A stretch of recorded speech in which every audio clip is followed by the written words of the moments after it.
you wanted the best, you've got the best podcast, the hottest podcast in the world.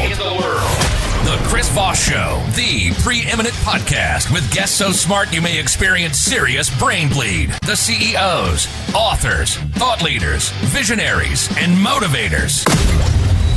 Get ready. Strap yourself in. Keep your hands, arms, and legs inside the vehicle at all times, because you're about to go on a monster education roller coaster with your brain. Now, here's your host, Chris Voss. I'm Chris Voss here from thechrisvossshow.com. Ladies and gentlemen, the Iron Lady sings it. That makes it official. Welcome to the big show. As always, the Chris Voss Show for 16 years, 24 episodes. We bring you the Chris Voss Show with all the just amazing stuff and mindset we bring to the show. Today we have another amazing young man on the show. We're going to get into some of the details with him, et cetera, et cetera. Opinions expressed by guests on the podcast are solely their own and do not necessarily reflect the opinions of the host or the Chris Voss Show. Some guests of the show may be advertising on the podcast, but it is not an endorsement or review of any kind. Kerim Kfuri is joining us on the show. He's the president and CEO of the Atlas Network LLC, a global network LLC supply chain offering comprehensive end-to-end services, including consulting, product development, factory selection, mass production, oversight management, quality control, documentation, logistics, shipping, and storage. He's also a thought leader, public speaker, and author of Supply Chain's Ups and Downs. He's also the founder of the Supply and Demand Show on YouTube. And additionally, he's held notable positions at NASD, Accenture, SCC, Friedman, Billings, Ramsey, and 24 Media. Welcome to the show. How are you, sir? Very, very good. Thank you. And I apologize that you had to read all that. That's a lot of information. You've done a lot of stuff, so that's pretty freaking cool. Give us your .coms. Where can people find you on the interwebs? Sure, absolutely. So for any thought leadership or consulting, public speaking stuff, it's KerimKfuri.com. Mm-hmm. For any global supply chain solutions or assistance with manufacturing, it's theatlasnetwork.com. And then for the book, it's supplychainupsanddowns.com or on Amazon. The book is called Supply Chain Ups and Downs. Other than that, all the social media stuff, I've got presence in different places and trying to make this complicated industry more relatable. If you Google me and I'm around. Google me. You'll find me. Kerim Kfuri. Do I have that correct? Correct. Kerim Kfuri, there you go. Right. We've been rushing into the show, so we missed that part that I normally clarify. So the book Supply Chain's Ups and Downs came out September 6th, 2024. Give us a 30,000 overview of what's inside this new book. Yeah, absolutely. I mean, this industry is super complicated, but it touches every single one of our lives every single day. And so I just felt like I wanted to write something that had a very kind of relatable voice for different people, consumers, business people, students who wanted to know and understand sort of the basics of the supply chain space, why it matters, and how it impacts our daily lives. And that's the goal. It's really a 150-page, a book that is very digestible and very easy to consume. And that was the main purpose of it. Because, after the pandemic, the word supply chain was everywhere. People couldn't get toilet paper. They couldn't get what they needed when they went to the supermarket. They didn't know why. They didn't understand why. And there was a lot of misinformation around what it all really meant. And then fast forward to now, with everything having with tariffs and, globalization and what's happening with nearshoring and these concepts that we hear about every single day, many, many people still don't understand what these important topics are all about. So that's my focus and my goal when I'm not doing everything else that I do. Yeah, supply chain's really, I never thought I'd be fighting for toilet paper and it's kind of interesting what's going on now. What do you want to maybe give us an update on what you see going on right now? I know there's little to no ships headed our way, maybe some of the tariffs that are going on. What do you see in the near future for us with the supply chain tariff issues? Yeah, we're walking a very fine line here. And it's really interesting because, tariffs were always put in place historically as an economic sanction to generate revenue and to create a balance of trade. Mm-hmm. But the problem is that we've gone so far with regards to globalization in the past 50 years that we're overly reliant upon these other global economies. And the only thing that we really make here in the United States is really good ideas that we then out to the rest of the world to manufacture. And our mentalities have shifted and changed in a way that nobody really wants to work in manufacturing anymore and so forth. But I've been to cities, I've been to Cleveland and other places where they are trying to bring back manufacturing, they are trying to bring back innovations.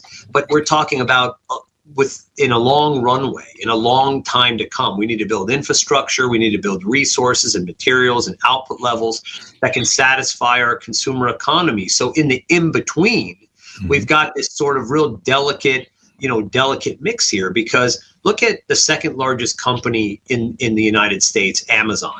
70% of the products that are bought and sold on Amazon come from China. Yeah. And so we're talking about, major disruptions to the ways that we buy and consume and do the things that we do every single day if we're cutting off these relationships with our largest trading partners, whether it's China or Canada for energy or Mexico for agricultural products. These are very difficult lines that we're walking down. And I believe that in the end of the day, it all gets resolved through compromise, some level of concessions and communications. And I think that that's where we're ultimately going to go to. I just hope that it's not going to be in a way that's so disruptive and destructive for the consumers at large. So we're in a balancing act right now. Everybody's trying to figure it all out. I talk a lot about the ways to do that, and businesses do that, and consumers do that. But yeah, it's choppy waters right now. Yeah, and even if we get a settlement, it could take us a whole end of the year. Evidently, I hear, to get back to normal. Maybe it could take a long time, can it? Yeah, because what you have here is you've got broken trust. Yeah. And trust is hard to repair. It takes years sometimes, and negotiations and communications and so forth. There's a lot of trust issues right now, and on both ends. Mm-hmm. I mean, in China, for example, I was just there 4 weeks ago. I've got offices there, I've got teams there, and people there on the ground.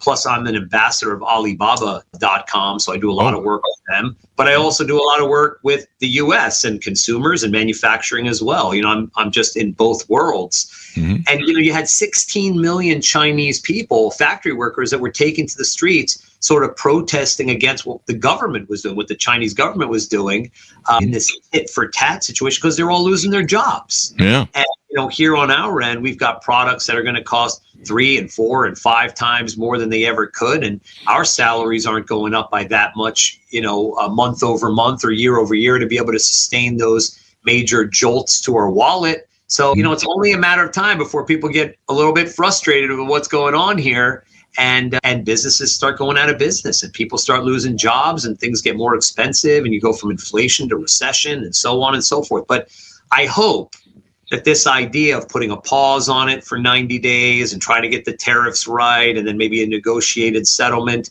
I really hope that these are going to be enough to appease all parties and have people still save face and let the economy continue to move forward. Yeah. I mean, I just wish the whole thing would end. People don't understand how this works. I mean, there's people still laughing, thinking the whole thing's a joke, that interest rates are probably going to, the bond market crashes and continues to slide. But then, people don't see that it's coming. And I mean, I was watching a video today of a guy who I think he's some sort of retailer outdoor retailer or something, with 2,000 companies around the nation that depend on him for jobs. And they're probably going to have to file bankruptcy because they can't afford to pay the tariffs, and neither can their distributors. That's right. And they're like a 34-year-old company, and they're like, we've survived like all sorts of ups and downs. We can't survive this. Yeah, and it's a real challenge. I mean, I have a big conversation or kind of discussion that I do. I did it just 2-3 weeks ago in Cleveland as a keynote speaker, and it was all about the 5 ways to sort of manage tariffs by businesses. Mm-hmm. And none of them are really great, but there are ways to sort of work through these tumultuous times, whether you're industry by industry or product by product.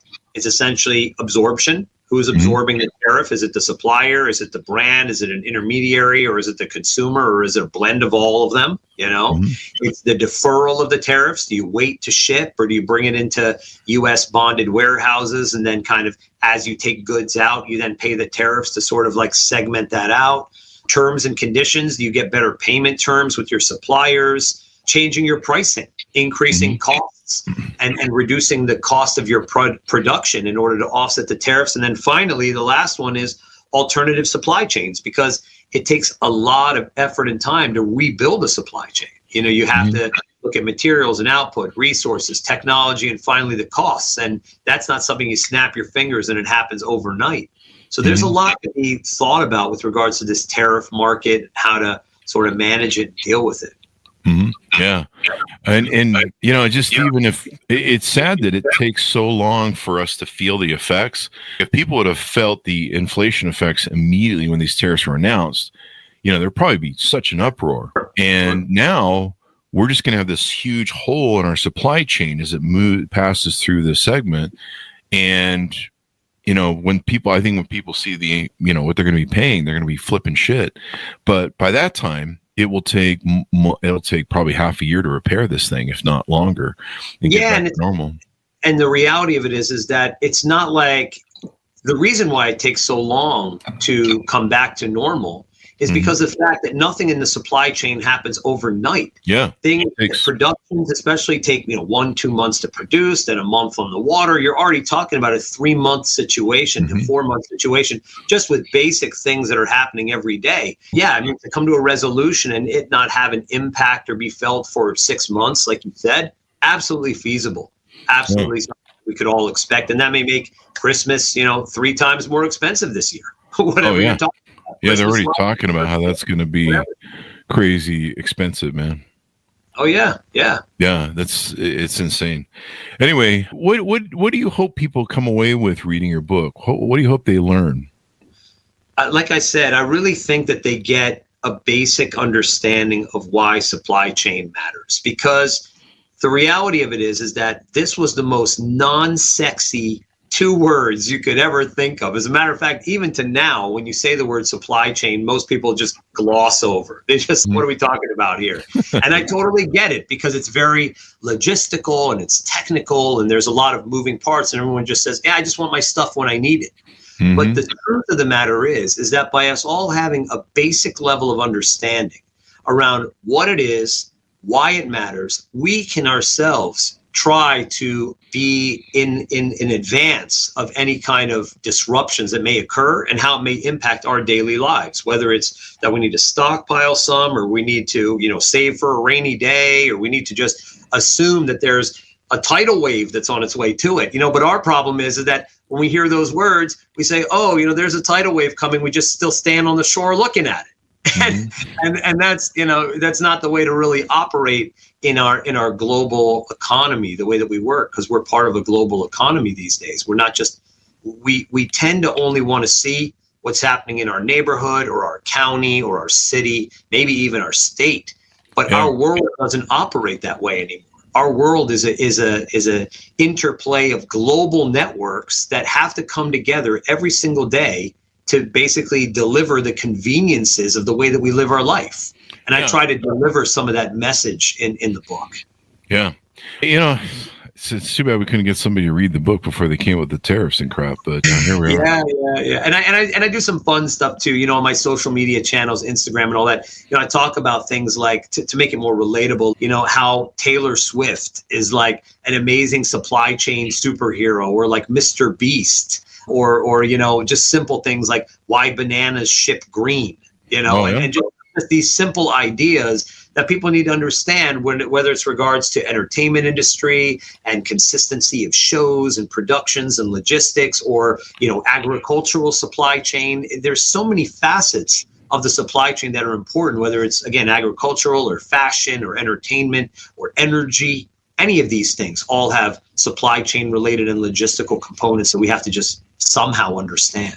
Yeah, and I've seen all these yokels that are just like, oh yeah, we could do this. Yeah, we'll be able to rebuild, everything manufacturing here in what, 5 minutes or something. You can just build factories and crap. You're just like, I'm not really sure you understand how things work.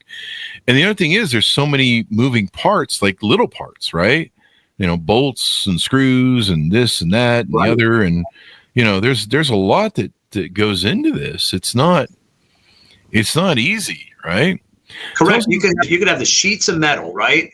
But then you don't have the screws to put them together. Yeah. And the screws are more important than the sheets of metal are. And that's the issue. The issue is that we here in the United States have very targeted and segmented areas of production, but we don't have holistic manufacturing. We don't have all the parts. Mm-hmm. And so in that way, we've only got part of the equation. We can only build part of the solution, and that doesn't service our, ever-growing consumer economy. That's the challenge, really. Mm-hmm. Yeah. So tell us about your YouTube channel. I got to subscribe to all your channels so that I can get updates on what's going on. Do you address the current situations that's live going on, I guess, with our everything? Yeah, no, we do. I mean, the Supply and Demand show is basically a really fun show that looks to, again, sort of demystify the supply chain space. It's me and my co-host, Richard Crawford, who actually has an award-winning show called Leave No Trace on Amazon. Oh, really? And he sort of takes a really nice, fun, jovial approach. And we go on the road. We interview people at conferences. We started off by people that were primarily in the supply chain industry. But now the most recent, let's say, 4 guests, I'll tell you, was, the head of a group called White Desert that takes people to Antarctica and what that's like for the supply chain of being in a harsh environment and climate like that. A head of a major cigar company that's like agricultural supply chain, a Scotch company, and then Damon John from Shark Tank, who I'm in partnership with on several projects. Wow. Yeah, that's actually me and him over there. Oh, wow. That's cool, man. Yeah, so basically, that was the last 4 guests. And the intention and the idea is really to just kind of get outside of that industry and see, and explain how the supply chain impacts different areas and walks of life. So we've done about, I think, 70 or 80 shows already. We've only been up for about a year and a half, let's call it. But it's fun. We enjoy doing it. And people tend to really like the approach. We do a little game show type of thing where it's like 3 questions in 5 minutes and the last drop. Who would you have coffee with, alive or dead? And just some little fun things as we go through segments. It's like a 15-minute show per episode. Pretty short. Wow. That's pretty freaking cool. Do you do consulting, I guess, too? That's probably important, maybe consulting and help companies understand the supply chain, how to put it together and all that stuff. Is that part of the work that you do? Yes, it is. I mean, the first step is knowing what the problem is. Yeah. So that definitely involves consulting. Where have you been?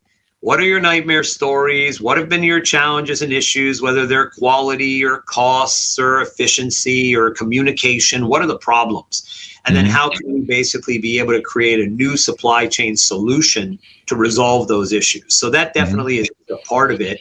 I mean, obviously, if it's a newbie, an entrepreneur who just wakes up with an idea or a dream, there's a bit more extensive consulting to say, why do you want to make this product? Why does it make sense? Who else is doing it? Is it really a good idea the way that you dreamed it up? Or does it need to be 3 steps changed in order to be something that's viable?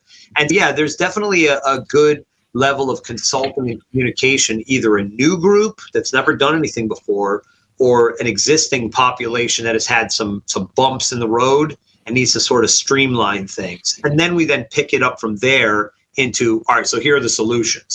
You're changing suppliers, you're changing this, you're making different modifications. But at first, definitely there's kind of a consulting process. And so people can hire you. I mean, I'm sure a lot of people are going to see this on YouTube and other places. They're going to get familiar with it. LinkedIn, of course, is a big place for that. We always have the CEO of CES show, Gary Shapiro, on the show every year when CES comes around. I imagine there's a lot of vendors that go over there and back and forth. Do you ever do any lobbying or with Congress and stuff, or help them with Congress? Maybe I should put the two together. I don't know. That would be great. That would be absolutely wonderful to do that. No, I have yet to do that. And it's interesting because I grew up in the DC area. I'm from that area. And I've always been, the least political person there is. I've always been more economics focused and less political in that way. But unfortunately, / fortunately, however you want to look at it, these two worlds are colliding a lot these days, especially in global affairs and in tariffs and so on. So I envision myself doing probably more and more. I've been on TV a lot in the last 6 months on Fox and on CNBC and Yahoo Finance and Schwab and different groups talking about these issues and affairs. But I always tend to take a very economics-based approach because you cut out half the population if you start talking politics too much. Yeah, that's one of the downsides of all that. But it's kind of how our world works now. I mean, it's not simple. I grew up in the age of where you build something in Detroit and you work a job for 40 years or whatever it is, and then you're supposed to be able to retire, and everything's made in the USA and all that yada yada yada. I mean, that used to be a cool thing, but people want cheap goods. They want good deals, and they want to enjoy stuff. But yeah, do you see prices going up with the like they're talking right now about how we're gonna have what is it, higher prices for school? I saw a video of a guy. He was pointing out something he paid for at Walmart, and he's like, we just bought this last week at Walmart. It was like some toy, like some doll toy for kids and shit. And he's, look at this thing. This thing has doubled in price since we bought it last week. And, I just wish, like, people still think it's a joke. They're just like, hey, do you think we're going to run out of toilet paper again? I suppose that's a good question. Ways that works for us. Maybe that's more local now where we won't run out of toilet paper, but, maybe goods like for school supplies, Christmas, all that sort of jive. That's going to become an issue. Yeah, I mean, I think that we're going to have impacts for sure. I don't think everything's going to be necessarily resolved in the next, 5 to 6 months. It would be wonderful if it was, but I do think there's going to be some reverberating impacts. I mean, I even look at things like our price at the pump. When we had this, kind of cutoff with Canada, where we're getting 60 to 70% of our, oil and gas reserves from. I mean, that could impact the cost per gallon by up to 60 or 70 cents. What about people that are trying to drive around, to get to work every day and things like that? I mean, these are real impacts that have nothing to do with holidays or seasonality. These are everyday type of staples that we need. Our fuel, our gas, the same thing goes with Mexico, with the agricultural products that are coming from there that we go to the supermarket and you see a lot less of things, right? Or the things you see, those avocados for Super Bowl are going to be 10 times as much, right? And so we look at these things, and that's where I really see people are going to feel it more than anything else. I mean, they'll feel it with the seasonal purchases and the buying, but I think it's the daily impact that's going to really weigh on folks. And then the squeaky wheel gets the grease, everybody's going to start talking, and then hopefully there's going to be some change. Yeah. Hopefully it's not too late. I mean, it's just, we could have a really inflationary economy and all sorts of crazy shit going down, man. Yeah, I know. It is not a joke. And the thing that's insane is that, speaking about, people thinking that it's a joke, when I was in China and I asked, my teams and sort of factories that I met with and so forth, they thought that this was a joke. They thought in China it couldn't be real that the United States wants to have, these high levels of tariffs. And second of all, that the United States wants to now be into manufacturing, because for them, they've seen the U.S. as a consumer for so long. And they look at manufacturing in sort of like a lower level. So they're like, so what are you saying, that Americans want to start picking up wrenches again? They want to start making things? It was so foreign to them, because for the past 50 years, they basically have serviced the needs of the consumer economy of the United States. The optics around this are not exactly, streamlined either. Yeah. It's I don't know, man. It's just so crazy, because I understand these things. I understand finances global, supply chains, the bond market, M1, M2, Federal Reserve policy. I mean, this is like Venezuela level shit when it comes down to it. I watched when what's-his-face took over Venezuela, started this authoritarian shit. Who? Chavez. I always forget his name. But yeah, I watched him slowly take the fourth richest country, oil rich, and fucking destroy it, And now the people live on the Maduro diet. I guess, thank God, I learned how to do whatchamacallit. So there's that. But yeah, it's crazy what's out there. And I don't think people realize the ramifications. It's taken us 4 years to finally reset from all the inflationary stuff for the supply chain in 2020 and all that sort of stuff. It's taken us 4 years. Right. And we finally just got out of it pretty much. And, and so now they're just like, now we're just restarting the cycle, only worse. I mean, the reality of it is that I love the intention. I don't appreciate the approach. Yeah, it's just chaotic. The intention is great. Hey, listen, we want to make more things here. We want to support our economy. We want to be more domestic and insular. We want to look out for our best interests. We want a balance of trade. These are all good things that any government should be looking towards, and so on and so forth. But in a phased-in approach, in an approach that isn't so disruptive, that in the end, may not, one, give you the result you want, and two, ultimately, in the end, who ends up paying that differential, that $1.2 trillion trade deficit? We do. We might as well call it a tariff tax by all intents and purposes, because that's kind of what it is until it's figured out. And so I think that the administration's mentality on what they're trying to do is very positive, and it's good in those ways, but it's the approach itself that I think is it's too erratic in my mind. Yeah. I mean, there was a nice slow way to do it and say, hey, we're going to talk to Canada first and we're going to have a conversation, but slinging shit like monkeys in a zoo and, this sort of crap, in my opinion, is not the way to go. And then chaos. You can't plan with chaos. As a business, you got to plan stuff. And then if you're dealing with China, you got to deal with that. What is your thoughts on nearshoring? I mean, it'd be great if we could get, I don't understand why we just don't take over Mexico. The CIA, or I can't remember who it is, the FBI. So it's been on like a collapsible government list for 25 years now, 30 years now or something.